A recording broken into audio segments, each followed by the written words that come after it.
Bismillahirrahmanirrahim. Assalamualaikum warahmatullahi wabarakatuh. Alhamdulillahi rabbil alamin. Wassalatu wassalamu ala asrofil anbiya'i wal mursalin wa ala alihi wa sahbihi ajma'in. Rabbishrah li sadri wa yassir li amri wahlul 'uqdatam min lisani yafqahu qawli, amma ba'du.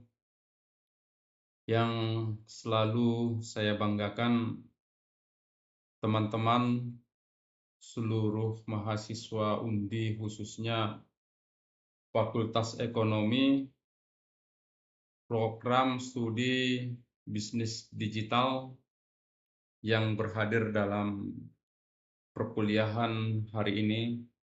Tentu rasa syukur yang tak bosan-bosannya kita ucapkan kehadrat Allah Subhanahu wa Ta'ala atas berbagai nikmat, atas berbagai rejeki, atas berbagai kesempatan yang telah diberikan kepada kita. Selawat beriringkan salam kita curahkan ke junjungan kita Nabi besar Muhammad Sallallahu Alaihi Wasallam. Dalam kesempatan perkuliahan yang singkat ini, kembali lagi bertemu dengan saya sebagai dosen pengampu manajemen sumber daya manusia. Ini adalah pertemuan yang ketujuh dari total 12 pertemuan yang akan kita tempuh ke depannya. Nah, adapun materi kita di pertemuan yang ketujuh ini adalah berhubungan dengan motivasi dan kepuasan kerja. Teman-teman, beberapa pertemuan-pertemuan sebelumnya kita sudah sedikit membahas yang berhubungan dengan motivasi kerja. Kenapa motivasi kerja ini menjadi suatu hal yang sangat penting? Karena dengan motivasi kerjalah seorang tenaga kerja, seorang karyawan, ataupun sumber daya manusia yang kita miliki untuk benar-benar melaksanakan aktivitasnya sesuai dengan arahan-arahan yang diberikan oleh atasan, sehingga mampu bekerja lebih baik, dan tentu tujuannya adalah untuk tercapainya target-target perusahaan tersebut. Nah, seyogianya motivasi kerja ini tentu sangat berbeda dengan skill ataupun keterampilan yang dimiliki oleh karyawan. Skill ataupun keterampilan yang dimiliki karyawan cenderung adalah sifatnya bertumbuh ataupun meningkat, terutama adalah keterampilan-keterampilan yang terus dilakukan setiap hari. Nah, adapun motivasi kerja ini adalah sangat berbeda sekali dengan kinerja karyawan, yang mana motivasi kerja ini cenderung tidak stabil, ada naik turun, tergantung mood dari seseorang tersebut. Dan tentu juga banyak sekali yang menjadikan ataupun yang membuat motivasi kerja ini menjadi tidak stabil. Nah, sebelum kita membahas lebih lanjut, tentu kita harus memahami dulu tentang definisi daripada motivasi kerja tersebut. Motivasi kerja adalah sebagai dorongan secara psikologis yang dapat mendorong energi kita sehingga kita bekerja untuk lebih baik. Nah, adapun motivasi kerja ini dipengaruhi oleh beberapa faktor. Ada faktor dari internal, dan juga ada faktor dari eksternal yang tentunya inilah yang mengarahkan kita, yang menggerakkan kita, sehingga karyawan mampu mempertahankan perilakunya untuk terus bekerja dengan giat, bekerja dengan secara disiplin dan semangat, tentu adalah untuk mencapai tujuan, apakah itu tujuan secara individu maupun adalah tujuan organisasi perusahaan. Nah, di sini kita melihat bahwa motivasi kerja dari faktor intrinsik, yaitu bahwa dorongan tersebut, hasrat tersebut muncul dari dalam diri kita sendiri ataupun dari dalam diri karyawan tersebut.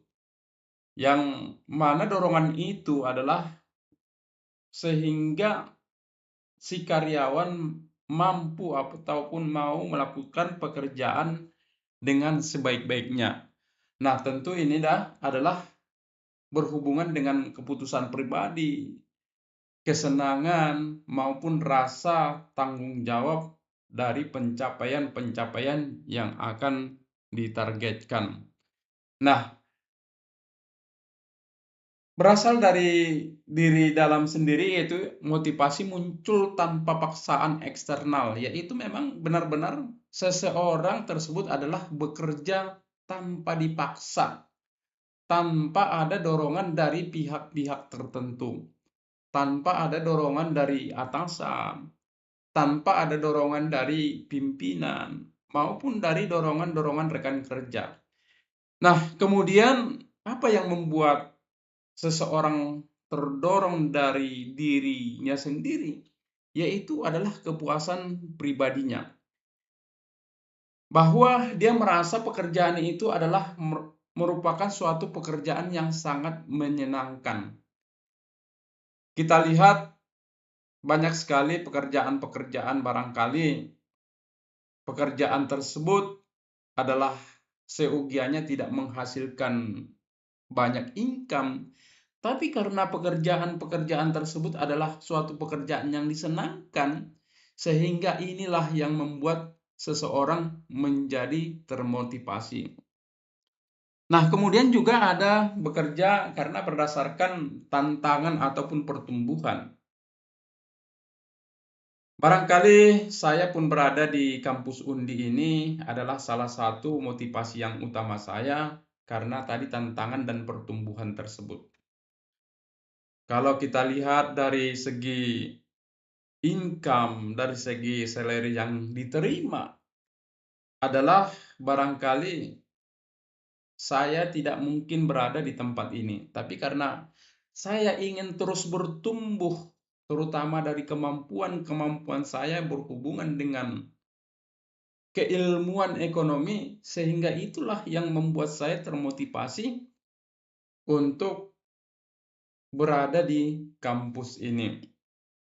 Nah, kemudian juga tentu adalah dari kualitas kerja. Ini cenderung menghasilkan kerja yang lebih baik. Tentu karena ada dorongan-dorongan dari diri sendiri bagaimana bekerja itu adalah bisa menghasilkan sesuatu yang lebih baik. Ketika kita melihat seorang ahli pembuatan furniture, barangkali di sini bagaimana seseorang tersebut rasa puas yang dia rasakan adalah ketika beliau bisa menghasilkan furniture yang berkualitas. Menghasilkan furniture yang memang berbeda dengan furniture lain. Ini adalah salah satu dorongan ataupun motivasi dari diri sendiri. Nah, kemudian dari eksternal adalah yaitu memang seseorang giat bekerja, semangat bekerja karena ada dorongan-dorongan dari pihak luar ataupun dari faktor-faktor eksternal, sehingga beliau bisa bekerja dengan semangat. Misalnya seperti pemberian gaji, bonus, pujian, bahkan ada juga pekerja giat karena takut diberikan hukuman ataupun punishment dari atasan. Nah, di sini sumbernya adalah berasal dari luar diri sendiri, bisa itu berasal dari perusahaan, bisa itu berasal dari atasan, bisa juga berasal dari lingkungan pekerjaan atau lingkungan kerja, yaitu teman-teman kerja kita. Ketika teman kerja kita selalu bersemangat bekerja, kita pun pasti ingin bekerja seperti rekan kerja tersebut. Bisa jadi kalau rekan kerja kita dengan kinerja yang baik sementara kita kinerjanya buruk, maka kita pun akan khawatir akan diberikan punishment ataupun hukuman tersebut. Nah, tentu tujuannya adalah adanya ketidakseimbangan atau menghindari konsekuensi negatif. Yaitu misalnya ketika kita bekerja buruk ataupun kinerja kita tidak pernah tercapai, otomatis kita pun akan mendapatkan label yang namanya pekerja ataupun karyawan yang buruk. Nah, adapun dimensi dari motivasi kerja ini, setidaknya ada beberapa faktor-faktor pendorong karyawan untuk berprestasi.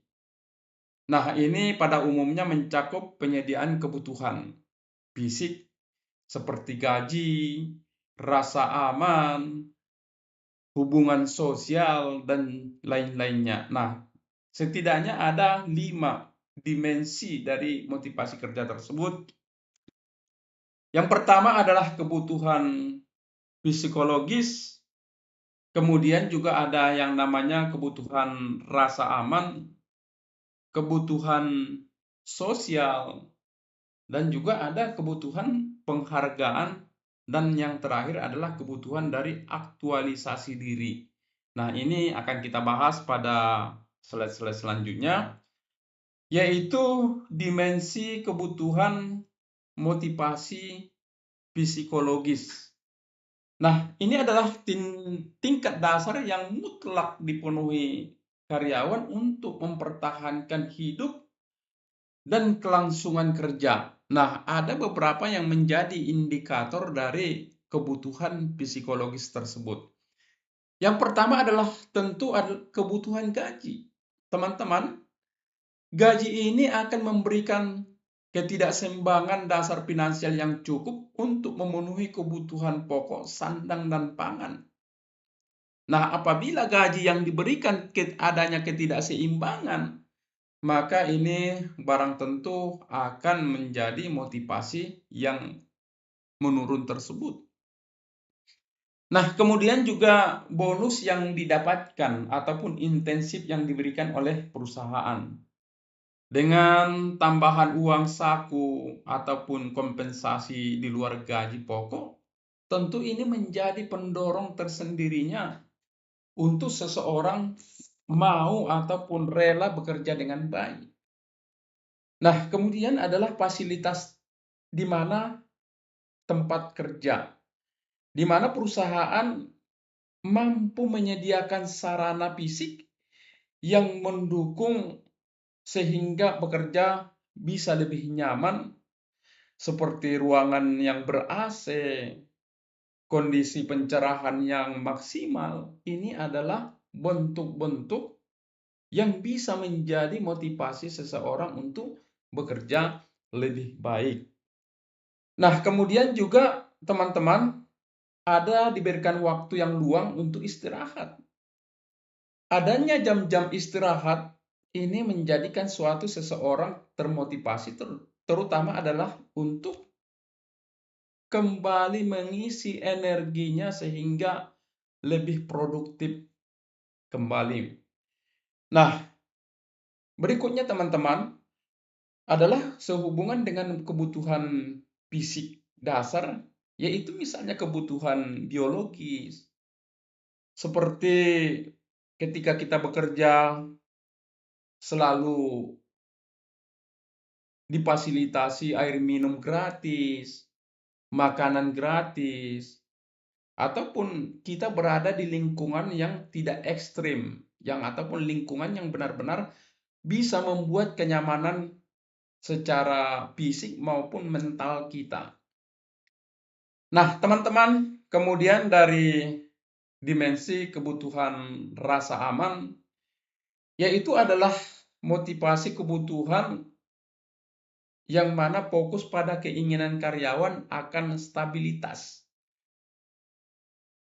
Rasa aman, perlindungan fisik dan psikologis, serta kepastian kerja ini mencakup lingkungan kerja yang aman, nyaman, baik dari segi jasmani maupun rohani, dan yang paling utama adalah kepastian pendapatan, gaji yang diterima, bonus yang diterima, kemudian juga adalah perlindungan dari berbagai ancaman-ancaman, baik itu ancaman dari perusahaan itu sendiri maupun ancaman-ancaman di luar perusahaan itu sendiri, sehingga mampu menghilangkan rasa kecemasan. Nah, di sini setidaknya ada beberapa indikator dari rasa aman itu. Adalah keamanan fisik, yaitu tentu dengan ruangan kerja yang aman, serta perlengkapan maupun peralatan yang tentu memadai untuk melakukan aktivitas-aktivitas di pekerjaan tersebut. Kemudian adalah kestabilitasan ataupun kepastian ekonomi. Nah, tentu ini ada namanya jaminan kesehatan, kemudian ada namanya kontrak kerja yang jelas, dan tentu yang paling utama adalah perlindungan atau kepastian dari penghasilan yang akan diterima. Nah, kemudian dari perlindungan psikologis, yaitu tentu adalah bebas ancaman, bebas rasa takut, tidak ada namanya kecemasan. Tidak ada namanya tindakan yang sewenang-wenang seperti perundungan ataupun ancaman-ancaman PHK sepihak. Misalnya ekonomi yang tidak stabil menjadi ancaman-ancaman PHK pada karyawan-karyawan yang tidak produktif. Nah, ini menjadi seseorang bisa menjadi demotivasi apabila mendapatkan ancaman-ancaman tersebut. Nah, kemudian juga tentu adalah prosedur yang jelas. Ada aturan-aturan, ada norma-norma yang jelas di perusahaan tersebut. Juga termasuk budaya-budaya yang dianut oleh perusahaan tersebut. Nah, kemudian dari dimensi kebutuhan sosial, ini adalah fokus pada dorongan karyawan untuk beradaptasi, berinteraksi, hubungan yang baik, dan rasa aman diterima di lingkungan di mana seseorang bekerja. Adapun indikator-indikatornya adalah interaksi sosial ataupun hubungan antar rekan kerja. Dengan adanya hubungan yang baik antar sesama pekerja, kita berada di lingkungan yang orang-orangnya ramah, kooperatif. Nah, ini tentu adalah akan menambahkan semangat kita bekerja. Nah, kemudian penerimaan rasa aman ataupun rasa memiliki, di mana kebutuhan bahwa kita ataupun karyawan merasa diterima dengan baik di kelompok tersebut. Tidak ada yang namanya diskriminasi, tidak ada yang namanya pembedaan-pembedaan ras, pembedaan suku, agama, dan sebagainya. Nah, kemudian adalah adanya dukungan sosial ataupun psikologis, di mana dukungan dari atasan ataupun dukungan dari rekan kerja ini adalah menjadi suatu umpan balik yang membuat karyawan menjadi semakin termotivasi untuk bekerja. Dan sehingga ini juga mengurangi rasa stres yang dialami oleh tenaga kerja tersebut ataupun pekerja tersebut. Kemudian ada namanya komunikasi yang efektif. Ini terjalin komunikasi yang baik baik itu antara atasan maupun rekan kerja, dengan komunikasi yang selalu terbuka. Tidak ada informasi-informasi yang ditutupi. Ini pun salah satu yang membuat kita semakin bersemangat ataupun semakin termotivasi untuk terus bekerja lebih baik. Nah, adapun dari segi kebutuhan penghargaan, yaitu adalah fokus pada keinginan karyawan. Misalnya ingin dihormati, ingin dihargai, bahkan ingin diakui atas kemampuan maupun prestasi yang telah dicapai. Yang pertama, indikator pertama adalah adanya pengakuan ataupun apresiasi, yaitu seperti kebutuhan akan pujian, barangkali juga kebutuhan akan sertifikasi atas hasil kerjanya. Nah, ini adalah bentuk-bentuk yang tentu adalah yang sangat mampu ataupun bisa membuat seorang termotivasi. Kemudian indikatornya adalah harga diri ataupun percaya diri, di mana perasaan kita dihargai, kita merasa kompeten, kita merasa kemampuan yang kita miliki sesuai dengan yang dibutuhkan perusahaan untuk menyelesaikan tanggung jawab maupun wewenang kita dari atasan. Nah, kemudian juga status reputasi, yaitu berkeinginan untuk memiliki posisi jabatan dan juga citra diri, baik itu di mata rekan kerja, di mata atasan, bahkan mungkin di mata rekan-rekan lingkungan kita ataupun di mana kita tinggal saat ini. Nah, juga ada yang namanya penghargaan formal, seperti pemberian bonus, kemudian hadiah-hadiah, apakah itu bentuk perjalanan wisata, ataupun hadiah-hadiah yang lain yang bisa menjadikan ini kita semakin bersemangat untuk bekerja.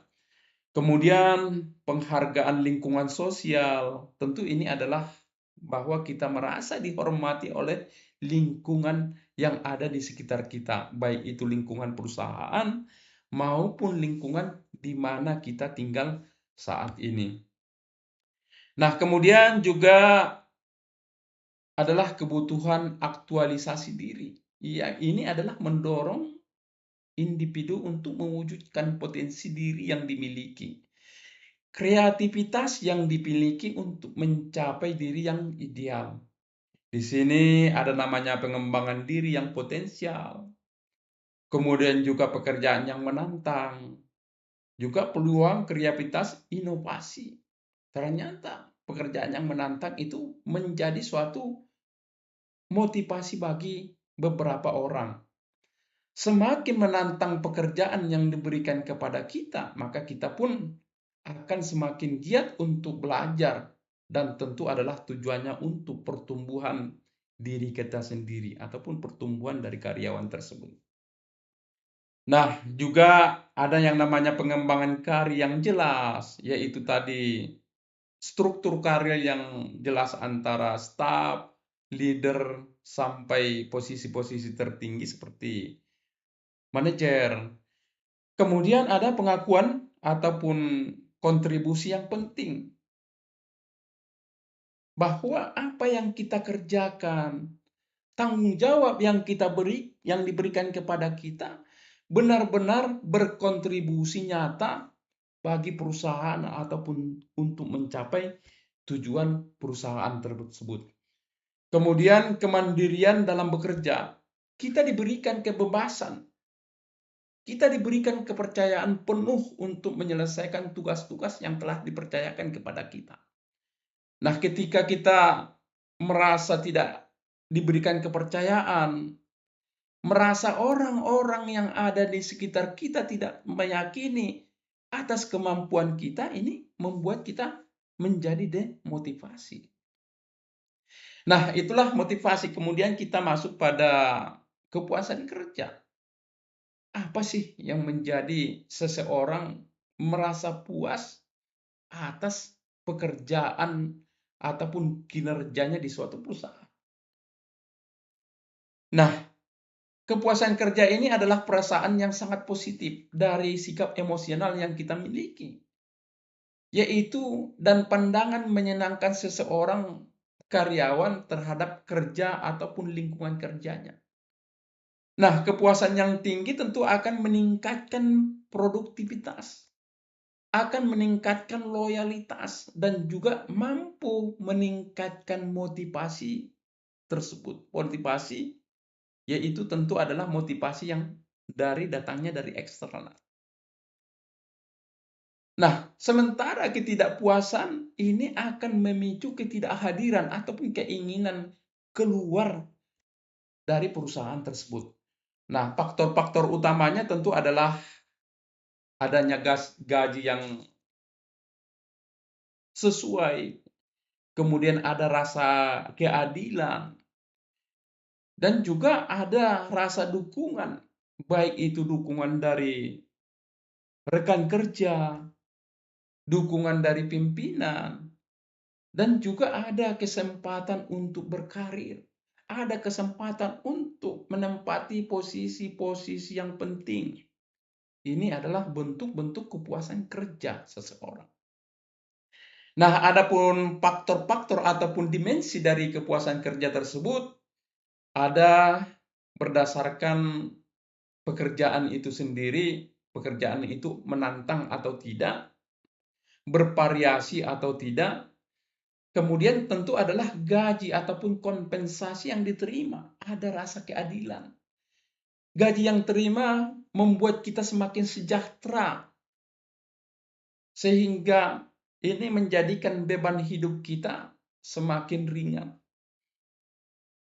Ada namanya kesempatan promosi, jalur karir yang jelas, jalur pengembangan diri yang memang sudah terstruktur. Kemudian juga pengawasan, bagaimana dukungan dari pimpinan-pimpinan kita, bimbingan-bimbingan dari perusahaan, dan tentu adanya hubungan baik antara atasan dengan bawahan tersebut. Nah, kemudian dimensi berikutnya adalah rekan kerja. Bagaimana dukungan dari orang-orang yang ada di tim kita sendiri? Apakah menerima kita dengan baik? Apakah selalu memberikan kesempatan kita untuk berkembang? Kemudian dari lingkungan kerja, yaitu kondisi fisik, kenyamanan ketika berada dalam satu ruangan, kebersihan ataupun tempat bekerja kita memang bersih, nyaman, steril dari berbagai yang bisa mengganggu aktivitas-aktivitas di pekerjaan tersebut. Nah, kemudian kita akan membahas satu persatu di mana kepuasan kerja itu berasal dari pekerjaan itu sendiri, yaitu di mana tugas-tugas yang diberikan itu sangat menarik dan juga pekerjaan tersebut tidak membosankan. Nah, ketika pekerjaan diberikan dengan simulasi mental dan variasi dengan pekerjaan yang bervariasi, nah tentu ini akan menjadi tidak membosankan. Nah, kemudian juga kesempatan belajar yang untuk berkembang. Adanya peluang-peluang yang diberikan kepada kita untuk mengembangkan diri sendiri. Adanya peluang kepada kita untuk mendapatkan pengalaman yang baru. Kesempatan buat kita untuk meningkatkan keterampilan-keterampilan yang kita miliki saat ini. Sehingga kita memiliki peluang untuk mengembangkan diri kita sendiri untuk di masa yang akan datang. Kemudian adanya tanggung jawab. Kita memberikan kepercayaan mengambil keputusan ataupun mengambil wewenang atas kendali setiap pekerjaan-pekerjaan yang dikerjakan ataupun yang diberikan kepada karyawan tersebut. Nah, kemudian adanya signifikasi tugas dan identifikasi tugas. Ini menyangkut dengan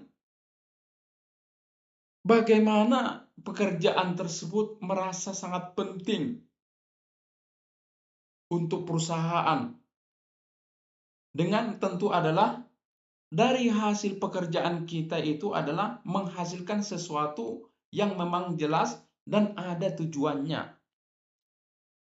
Kemudian umpan balik, yaitu tentu adalah umpan balik yang diberikan oleh dari pihak atasan atas hasil kerja secara individu.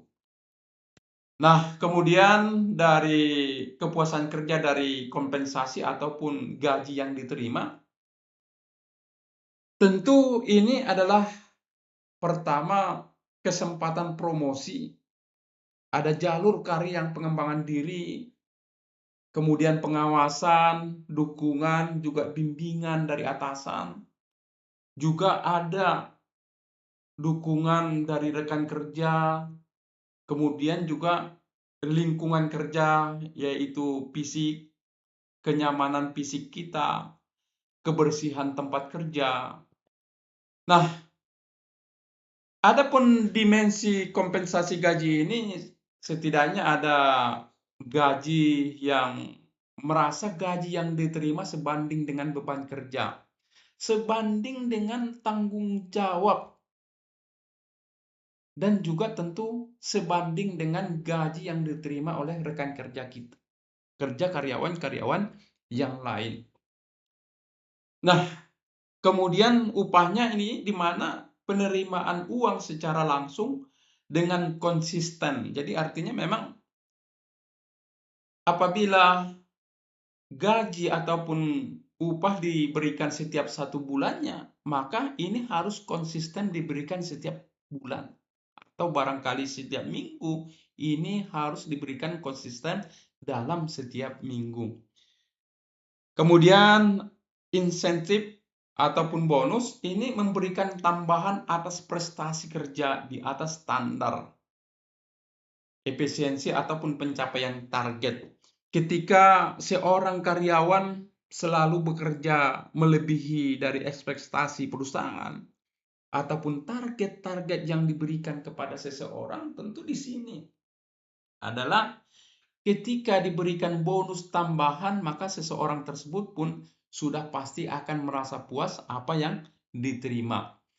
Kemudian juga tunjangan ini bisa biasa sekali, apakah itu tunjangan tidak langsung seperti asuransi, kesehatan, THR, dan juga dana hari tua. Ini adalah merupakan tunjangan-tunjangan yang berhubungan dengan kompensasi tersebut. Kemudian ada fasilitas tambahan non-tunai yang disediakan perusahaan untuk meningkatkan kenyamanan dan keamanan. Fasilitas-fasilitas di sini adalah berhubungan dengan fasilitas fisik yang ada di perusahaan tersebut. Kemudian dari kesempatan promosi, di sini kesempatan promosi ini bagaimana, sejauh mana peluang yang dimiliki seseorang karyawan untuk lebih berkembang ke depannya, baik itu secara skill, kemampuan, maupun dari secara jabatan yang diduduki. Nah, ini adalah kesempatan promosi, peluang untuk baik itu kenaikan pangkat ataupun jabatan tingkat yang lebih baik. Nah, indikator utamanya adanya peluang promosi, yaitu di sini adalah promosi yang adil dan tentu adalah kesempatan untuk belajar meningkatkan kemampuan yang dimiliki. Nah, dampaknya adalah tentu pasti karyawan akan merasa lebih puas jika perusahaan menyediakan jalur karir yang jelas dan peluang untuk menerima tanggung jawab yang lebih besar. Ketika kita melihat ada peluang-peluang karir yang jelas, tentu ini akan membuat kita semakin bersemangat dan juga tentu merasa puas apa yang akan kita kerjakan. Nah, kemudian dari kontrak promosi tidak hanya didasarkan pada senioritas, tapi seringkali kinerja yaitu berdasarkan dari hasil kerja ataupun berdasarkan dari kemampuan seseorang karyawan tersebut. Nah, dari segi pengawasan tentu adalah ini mencakup kualitas atasan bawahan, adanya kejelasan instruksi, adanya dukungan yang jelas dari manajemen. Nah, tentu juga dari sini adanya kesempatan untuk pengembangan karir maupun kompensasi. Di mana di sini supervisor ataupun pengawasan yaitu kepuasan terhadap perilaku atasan yang mendukung. Ketika karyawan selalu mendapatkan dukungan, selalu mendapatkan bimbingan dari atasan, dan seorang karyawan selalu diberikan perhatian, maka di sini pun seseorang tersebut akan merasa puas terhadap hasil pekerjaannya. Nah, kemudian yang menjadi kepuasan kerja itu adalah pekerjaan itu sendiri. Sejauh mana tanggung jawab pengawasan dianggap sebagai tantangan?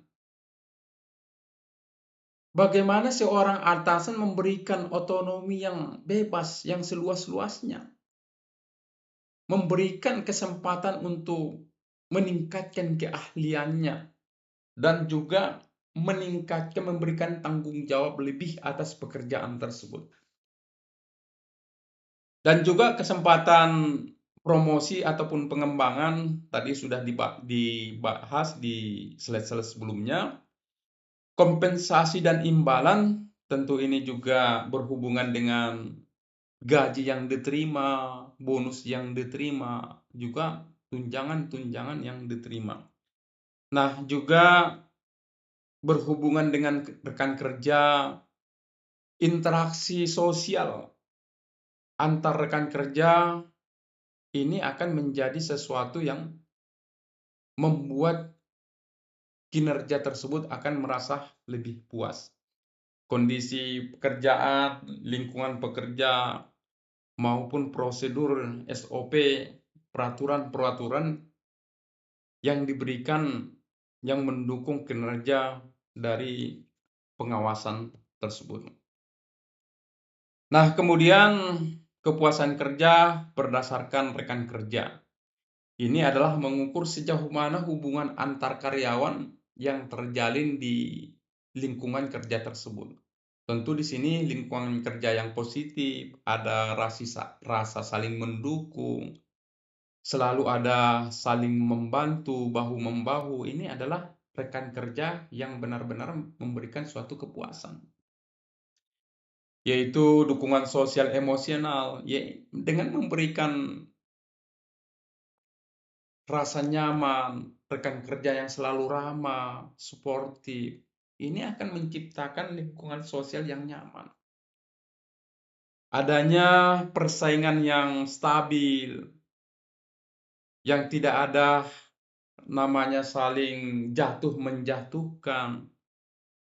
Bagaimana saling sama-sama bertumbuh dan berkembang, baik itu secara individu skill maupun tanggung jawab dari pekerjaan tersebut.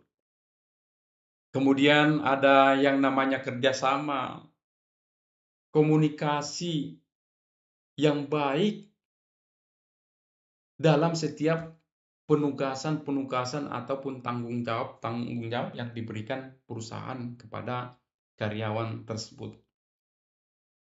Kemudian hubungan yang menyenangkan tentu adalah interaksi yang meminimalkan kejenuhan dan konflik di lingkungan kerja.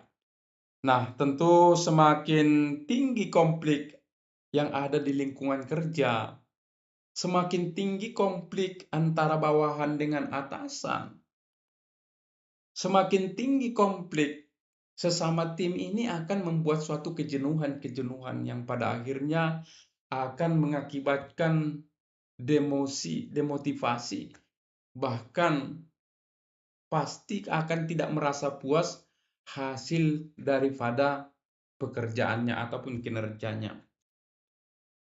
Nah, kemudian dari lingkungan kerja itu sendiri, itu sama tadi ada lingkungan fisik, ada lingkungan psikologis. Lingkungan fisik itu berhubungan dengan kebersihan dari tempat kerja, pencahayaan yang cukup, suhu udara yang memang benar-benar stabil, dan tidak ada gangguan-gangguan kebisingan, dan tentu tata letak ruangan pun ini menjadi suatu yang menjadi kita kinerja itu puas atau tidak. Nah, kemudian dari lingkungan psikologis yaitu tentu adalah hubungan antar karyawan, suasana kerja, komunikasinya seperti apa, ada rasa aman pada diri kita ketika kita berada di lingkungan tersebut. Ini yang paling utama, tujuannya adalah untuk mengurangi rasa stres, bisa menstabilkan emosi yang kita miliki. Nah, ini adalah dimensi-dimensi yang berhubungan dengan kepuasan kerja tersebut. Bapak, Ibu, teman-teman yang berhadir dalam perkuliahan di hari ini, barangkali inilah materi pertemuan ke-7. Semoga materi kita di hari ini yang singkat ini bisa mendapatkan manfaat untuk teman-teman, khususnya saya secara pribadi. Tentu harapannya teman-teman yang ada di kampus ini selalu termotivasi untuk terus belajar. Bagaimana caranya kita selalu memiliki motivasi untuk terus belajar tersebut. Kita hindari hal-hal yang membuat kita tidak bersemangat untuk belajar. Dan yang paling utama adalah harapannya bagaimana dalam setiap perkuliahan teman-teman bisa mendapatkan kepuasan dari perkuliahan tersebut. Tentu adalah dari materi-materi yang disampaikan. Apa manfaat materi tersebut ketika kita berada di dunia kerja? Ini adalah sesuatu yang membuat kita merasa puas atas perkuliahan ini. Jadi, motivasi dan kepuasan itu tidak hanya berhubungan dengan pekerjaan ataupun ketika kita sebagai karyawan, tapi ketika kita teman-teman menjadi mahasiswa pun di sini harus memiliki motivasi apa nih yang menjadi motivasi kita ke depan. Misalnya ingin menduduki jabatan di suatu perusahaan ataupun barangkali ingin menjadi business owner. Ini adalah motivasi-motivasi. Ketika motivasi tersebut tercapai, nah disinilah muncul ada rasa puas. Sama dengan ketika kita bekerja, ketika kita mendapatkan apa yang menjadi motivasi kita, otomatis kita pun merasa puas atas pekerjaan kita. Nah, teman-teman pun ketika mendapatkan motivasi belajar ini, hasilnya pun akan merasa puas apa yang didapatkan teman-teman. Nah, barangkali itu yang bisa saya sampaikan di perkuliahan ke-7 ini, dan mudah-mudahan kita selalu istiqomah untuk melanjutkan perkuliahan-perkuliahan selanjutnya. Kurang lebihnya mohon maaf. Wabillahi taufiq wal hidayah. Assalamualaikum warahmatullahi wabarakatuh.